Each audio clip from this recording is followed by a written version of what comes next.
courage, compassion, faith, freedom, truth. It's time for courage in the darkness with the host, Phil Roberts. Awakening America to the indoctrination and radicalization. Let's get into it. You put out a video, you've done the research, you've cited your sources, you've made a real argument with evidence, with logic, with the intellectual honesty that requires acknowledging the other side before explaining why you disagree with it. You hit publish, and then the comments come in. From your audience, engagement, pushback sometimes, agreement sometimes, real questions, counterpoints, people who watched the whole thing and want to talk about it. From the left, nah. Sources, that's literally just the definition of conservative. Your name followed by whatever label is currently in circulation. Racist, fascist, bigot, white supremacist, Christian nationalist, Zionist, and then the block. Not after an exchange. No. Not after an attempt at conversation. The comment and the immediate block.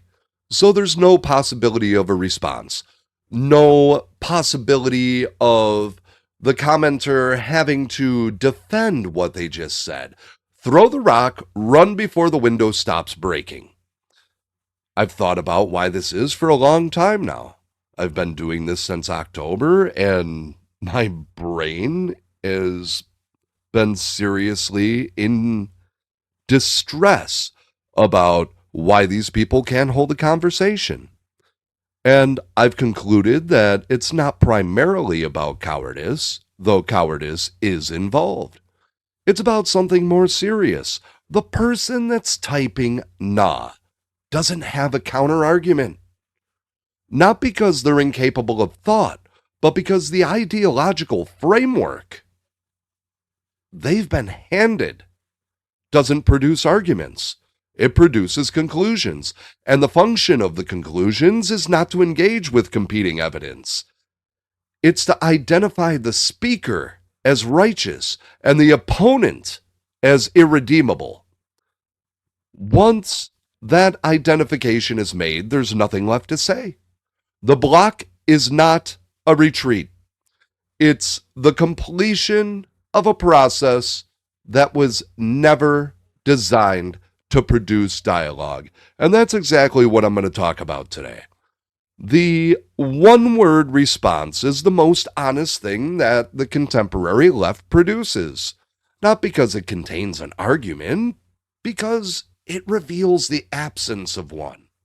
Consider what's got to be true for nah to be your response to a sourced, evidenced political piece of content. You have to have registered that it contradicts something you believe. And then you have to have concluded that the appropriate response to that contradiction is a single syllable of dismissal, not a specific objection to a specific claim, not an alternative interpretation of the evidence. Just no. The content is wrong because you've decided it's wrong, and your decision is the argument. The sources comment presents itself as an epistemological demand. Show me your evidence, while functioning as a rhetorical performance. The person typing it has almost never followed up on a provided source. They have not, when a link was given, gone to the link, read the material, assessed its quality, and returned with a substantive critique. They block or they ignore. Sources is not a genuine request for information. It's a signal to the progressive audience watching that the commenter has deployed the appropriate skeptical challenge. It performs critical thinking without conducting it. That's just the definition of conservative, is the most revealing of the one-liners because it accidentally exposes the entire framework. In the progressive intellectual universe, conservative is not a political position with arguments and evidence that can be engaged with on their merits. It's a category of wrongness. To identify something as conservative is to have explained its falsity. The argument doesn't need to be refuted because its origin in conservative thought is itself the refutation. It's circular reasoning so complete it can't be penetrated from the outside. Any challenge to the framework is itself evidence of conservatism, and conservatism is the category of wrongness, so the challenge is automatically wrong. Round and round, sealed from reality, never requiring contact with the fact it did not manufacture itself. And the block after commenting tells you exactly what these interactions are for. If the purpose were engagement, if the commenter genuinely wanted to challenge the content or persuade anybody, the block would be counterproductive. You can't monitor the response to your comment, adjust your argument, or continue the conversation if you've immediately blocked the person you commented on. The block tells you engagement was never the purpose. The purpose was the performance. The performance of opposition. The tribal signaled to other progressives in the thread that the enemy has been identified and labeled. Once the performance is complete, there's nothing left to do. The pattern is too consistent and too one-directional to be explained by individual intellectual laziness. It's the output of a system, and that system is the progressive institutional pipeline, the K through graduate school curriculum that has spent 30 years replacing intellectual formation with ideological formation, producing people who have conclusions without the tools to examine them. The shift happened in stages. Academic fields replaced the question, what is true, with whose power does this serve? That framework is not intellectually neutral. It's a closed system that pre-sorts all knowledge claims by their ideological origin. A fact from a conservative source is suspect by definition. A conclusion from a progressive framework is valid by definition. Independent evaluation of evidence is not only unnecessary, it's actively discouraged as naive because the framework holds that claiming to evaluate evidence objectively is itself a power move by whoever currently controls the definition of objective. The result is graduates who have been extensively trained in how to identify and label ideological enemies, and who have received almost no training in how to construct or rebut an argument. They can tell you that your position reflects privilege. They cannot tell you specifically where your evidence is wrong or where your logic fails. The label is the argument. The category is the refutation. When you ask for a specific counterargument, you're making a demand the framework was never designed to fulfill, which is why the block comes where the argument should be. The media that sustains the pipeline in adult life operates the same way. The sources are sorted into credible and not credible before the individual ever evaluates them. The same person typing sources in your comment section shared an Onion article as news last week. The demand for sources is not epistemological. It's tribal. Sources from the left are credible by origin. Sources from the right are suspect by origin. That asymmetry is not the product of media literacy. It's the product of a formation process that sorted the sources before the person ever developed the tools to evaluate them. Here is where this stops being a frustrating comment section phenomenon and becomes something the country needs to take seriously. Ideologies that cannot win arguments have a documented historical pattern. When the argument fails, when the evidence does not cooperate, when the predictions do not come true, when the walls the cable news host promised would close in keep not closing in, the people formed by that ideology don't update their conclusions. They update their tactics. And the next tactic after the argument is the one that does not require the other side to respond. The Center for Strategic and International Studies tracked domestic political violence in America across 2024 and into 2025. Left-wing political violence incidents surpassed right-wing incidents for the first time in 30 years. That's not a conservative talking point.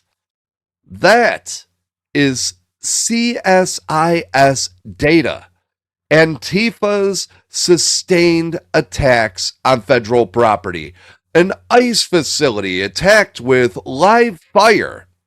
A woman arrested in Washington carrying Molotov cocktails with the stated intent to kill cabinet members.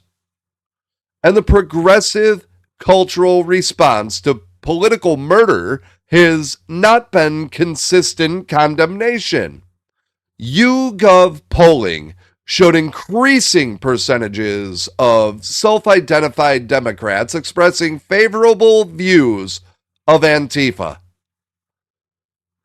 The folk hero treatment of a man who murdered a health insurance executive in cold blood.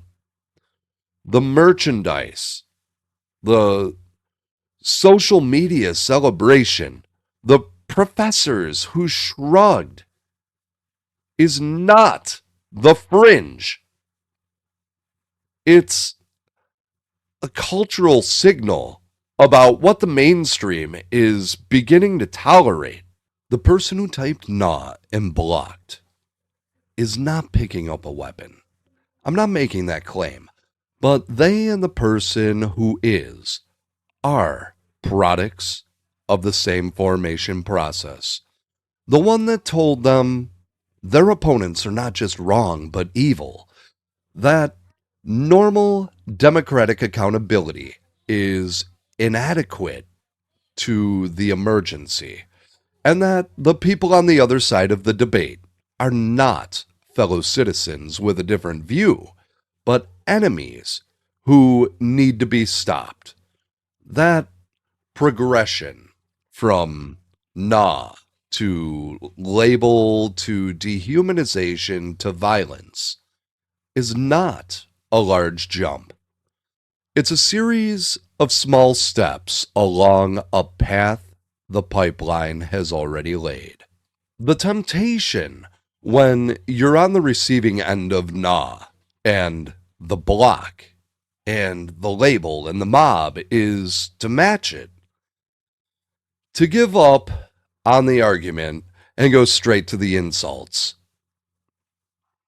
to build the same pipeline pointed in the other direction and let it run. I understand that temptation. The answer is no. Not because meeting insult with insult is strategically ineffective, though it is, because a country in which neither side produces arguments and both sides produce insults and violence is not a country that survives. Abandoning the standard does not just damage the left, it damages the republic. The comment section nah cannot be refuted by a louder nah. It can only be answered by the thing it was designed to avoid, an actual argument with actual evidence made by the people who are willing to hold the line on intellectual honesty when the other side has abandoned it. That's harder. It's less immediately satisfying. It requires significantly more work than one-word dismissal. It is also the only thing that actually works. The cracks appear, they always do. Reality keeps not cooperating with the narrative. The walls keep not closing in. The predictions keep not coming true. And at some point, a person formed entirely inside the pipeline starts encountering enough dissonance that they begin looking for something outside of it. When they do, they need to find something that actually engages the questions honestly, not a mirror of what they're escaping, not a content farm of conservative labels to replace the progressive labels, but genuine argument with genuine evidence and genuine intellectual respect for the audience. That is what this show has been. That is what your support makes possible. Not the nah comment or nah argument. The nah crowd is not the country. They are the loudest voice in a comment section. The country is something bigger and considerably more durable than the pipeline trying to manage it. The working people whose lives the progressive narrative has never accurately described. The parents whose children were processed through the same formation system and who are now fighting to get them back. The voters who looked at the evidence in 2024 and made a different choice. The people on every side of the political divide who still believe that an argument is something you make with evidence and that evidence is something you actually evaluate.